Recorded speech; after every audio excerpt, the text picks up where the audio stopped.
नमस्कार, मैं पत्रकार हनुमान पुनिया और आप देख रहे हैं अपनी न्यूज़। और इस वक्त मैं मौजूद हूं दड़बाकला गांव के अंदर। यहां पर पवन बेनीवाल ने अभी कांग्रेस पार्टी को छोड़कर इनेलो उन्होंने ज्वाइन किया है। अभय सिंह चौटाला यहां पर पहुंचे हुए हैं। क्या कुछ बातचीत होती है वो हम आपको सुनवाते हैं।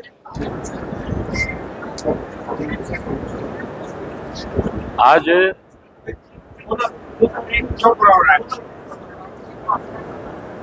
मेरा अजीज भी है, छोटा भाई भी है।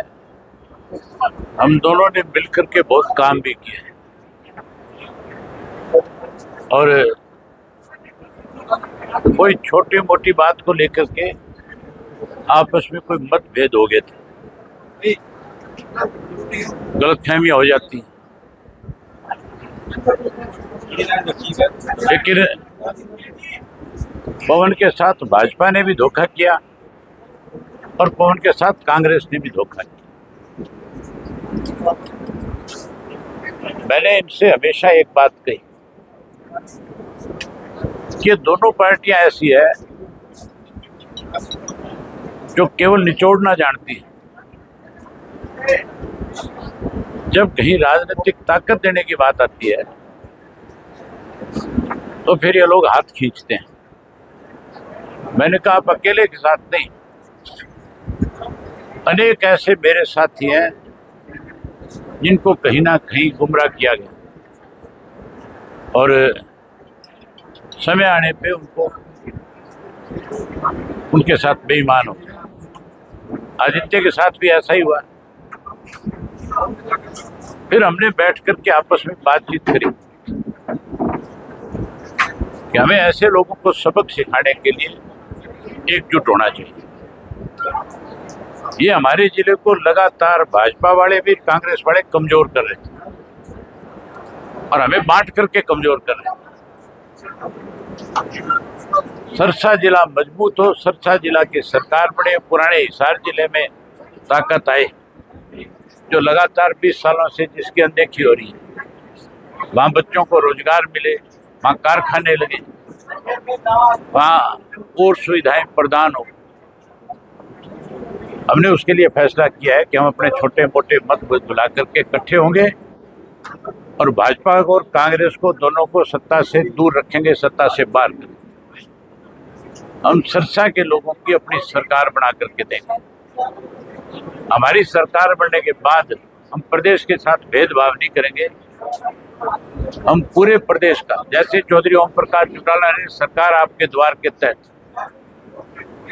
पूरे प्रदेश भर में समान विकास कराया था, उसी तरह से विकास करेंगे। लेकिन जो पिछड़े जिले हैं जिनकी अनदेखी हुई है वहाँ और ज़्यादा महत्व देंगे, उनको और ज़्यादा ऊपर उठाने का काम करेंगे। अब हम मिल करके इस प्रदेश में अपनी सरकार बनाएंगे और पवन की जिम्मेवारी रखूंगा कि मेरी गैरहाजिरी में इलाहाबाद हल्के में इस चुनाव की कमान को मजबूती के साथ आगे लेकर के बढ़े। विधायक का चुनाव में भी आपने विधायक जैसी पावती की। ये मेरा छोटा भाई है, अजीज है, मेरा दोस्त भी है और इसने जहां भी रहा ईमानदारी से काम किया। मैं बहुत करीबी से जानता हूं, आगे भी ये लोगों की सेवा बढ़िया करे। आपके संपर्क में अभी आए थे या इस ज्वाइनिंग के लिए? मेरा संपर्क जो है कभी नहीं टूटा था। ये ठीक है, इसने मेरे खिलाफ चुनाव लड़ा, लेकिन हमारे जो पारिवारिक संबंध थे, हमारा जो आपसी भाईचारा था, बोलचाल थी, वो कभी खत्म नहीं करी। हमने उसको उस ढंग से नहीं लिया कि हम कोई एक दूसरे से अलग हो गए तो एक दूसरे से बोलना ही बंद। ऐसे लोग हैं यहाँ पे जो यूं समझते हैं मैं कांग्रेस में हूं तो मुझे दूसरे से बातें नहीं करनी चाहिए। मैं तो इस भरत सिंह बेनीवाल के भाई की डेथ हुई थी, उसके घर बैठने गया, मुझे बड़ी हैरानी हुई थी। मैं जब उसके घर बैठने गया तो मैंने तो उसको राम राम करी।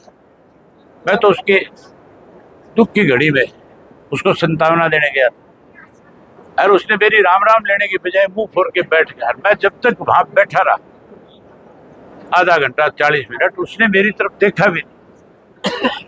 मैंने तभी ये सोच लिया था कि ऐसे व्यक्ति जो है ना राजनीतिक हो सकते, ना सामाजिक हो सकते, ना पारिवारिक हो सकते। इसलिए आज उन लोगों की हालत इस किस्म की है। आदमी को हमेशा ऊपर की सोच रखनी चाहिए, ना कि आदमी की सोच इस तरह की हो कि किसी की भावनाओं को ठेस पहुंचे। राजनीतिक व्यक्ति का काम है, मैं जब तक चुनाव लड़ता हूं, जो मुझे वोट नहीं देता तब तक तो चलो एक अलग बात है उसके साथ, लेकिन जब मैं विधायक बन जाता हूं तो मैं गांव का जब विकास कराता हूं, काम कराता हूं, तो मैं इसमें कोई भेदभाव नहीं करता कि मुझे इस गली के लोगों ने वोट नहीं दिए तो इनकी गली नहीं बनानी, या मैंने इसके घर में पानी की टूटी नहीं लगानी।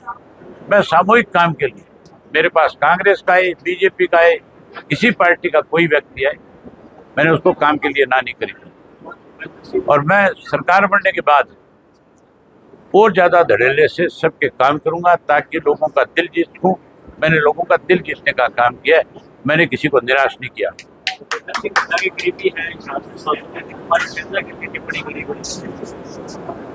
राजनीति के अंदर सभ्य बोलना चाहिए, ऐसी चीजों से परहेज करना चाहिए।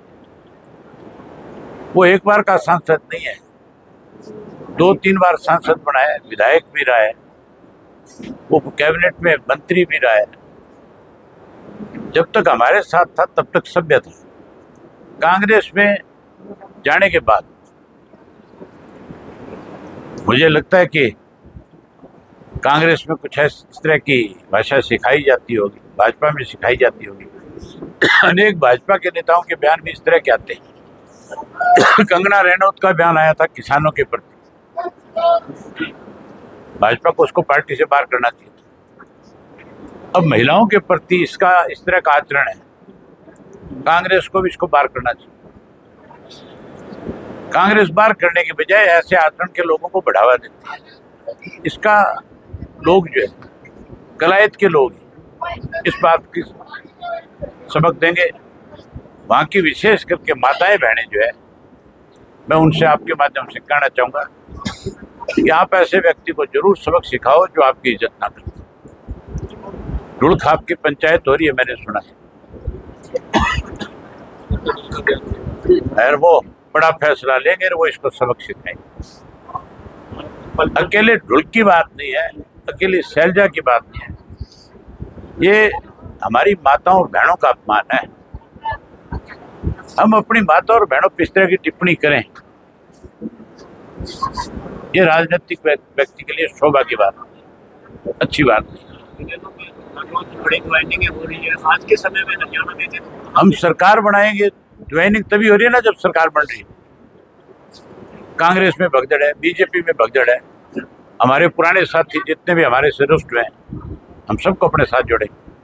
इसके बारे में क्या कहें, मेरे से पहले बड़े भाई अमित सिंह जी ने आपको विस्तार से बता ही दिया। एक परिवार था और एक परिवार है, आपस में छोटा मोटा कोई मतभेद हो जाते हैं, उसके कारण मैंने 2 बार इनके खिलाफ 3 बार इलेक्शन भी लड़े, लेकिन वो सब बातें भूल के आज के वक्त की नज़ाकत को देखते हुए, वक्त की ज़रूरत को देखते हुए, सरसा की शान के लिए, एरिया की शान के लिए आपस में हमारे मतभेद इतने भी कभी नहीं थे। चलो राजनीति में थोड़े बहुत अलग हो गए, लेकिन हमेशा सामाजिक तौर पे अब आना जाना, ब्याह शादी, कोई भी घर में फंक्शन हो, चाहे मेरे घर में हो, कोई की बात काटता हूँ। ये तो मेरे बच्चों की जब शादी थी, ये बात भी न्यूज क्या थी, बिल्कुल गया था, बात लेके गया तो सामाजिक रिश्ते तो थे ना, तभी गया था। बिल्कुल। जब इलेक्शन लड़ने के बाद था बात, मैं बात में भी गया था, टिकीज अपने देसी भाषा में कहेंगे टिकीजे हुई हो बात है, सारा काम है। बारात में भी जानो हो पर जईजो को नहीं, जितना भी फंक्शन है सब अटेंड किए थे। उसके बाद में भाई साहब के पोता होया, उसकी पार्टी में भी गए। और ये भी हमारे जब भी कोई दुख सुख हो, हर संजय काम में आते जाते रहे, हमने कभी एक दूसरे से वैसे अलग नहीं हुए। चलो वो हो गए, और अब हम दोबारा एक हो गए। और एरिया के लिए ताकत में जो भी मेरी ड्यूटी भाई साहब लगाएंगे इलेक्शन में, मैं इनको आश्वासन देता हूँ पूरे दम खम से, जो पहले जिस तरीके से हम साथ थे उससे बढ़ चढ़ के और भी जोर लगा के मैं जो भी ये ड्यूटी लगाएंगे उसको पूरा करूँगा। कल की मीटिंग में कान के ऑपरेशन का जिक्र काफी हुआ था, सोशल मीडिया पे वायरल हो रहा है। बिल्कुल बिल्कुल, आपको पता, देखो मैं हमारे में आदत नहीं है पीठ में किसी के छुरा घोंपना या धोखा देना। साथ चल के नीचे नीचे इसका काम कर दो। पिछली दफा जब मैं इलेक्शन लड़ा था तो सन 21 में वो भी कांग्रेस में था, लेकिन उसके कान का ऑपरेशन हो गया था। तो लोगों का कहने का यही मतलब है इसके दूसरे कान का भी ऑपरेशन कर दो, भी अब की बार इसका इलाज कर दो। जो न्यूनतो गाले करे नहीं आपने 21 गाले आप 51 गाला तो दो वो दुगणों गाला अब गला न्यूनतो और शरेआम गाला बहुत पीठ पीछे धोखो दे, धोखेबाजी की तरह कौन दे, शरेआम देगा जो भी करेगा शरेआम। लोग आप भी कई राय कल इकट्ठे हुए थे तो कईयों ने राय दी कि पार्टी में आप इसी में बैठे हैं, सरकार आने वाली है और तू नीचे नीचे मदद कर देते हैं। मगर नहीं, जो करेंगे स्पष्ट करेंगे। अब वहाँ नहीं करनी होती तो भाई साहब वो कह देते भाई साहब नहीं मान रहे, मैं क्या करूँ, मेरे अकेले से थोड़ी ये सारी टीम को साथ लेके जाना जरूरी होता है।